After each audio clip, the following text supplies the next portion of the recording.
Hi, my name's Mark, and welcome to Membership Websites. Now, you can change the theme of your website depending on what sort of audience you're targeting and stuff like that.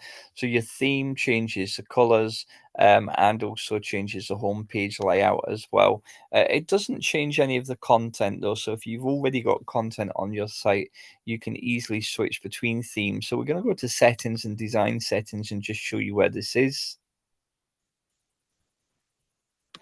And then on design settings, go to homepage and then scroll down and you can view all the themes that are available here that you can select from. And these are really, really good starting blocks if you're not sure of the platform or how to edit things, then sort of get one to sort of follow the direction that you're looking to move in. So let's go, we'll try this theme. We'll click on activate. Select the components of the theme to activate. You might want to select just the design theme if you already have your main menu set up and you don't want that disturbing. I would just select the design theme element. If you want it to give you some suggestion on your main menu, then you can tick that box, but you're using the design element. So we're going to save that. We're going to click to refresh,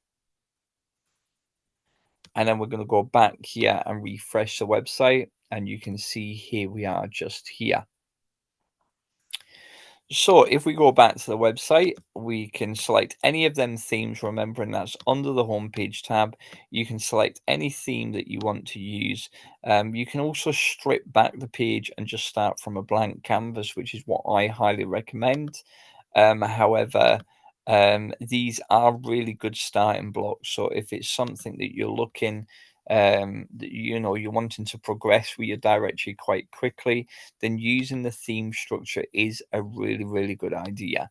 We're just going to refresh that and sends us back to where we were before.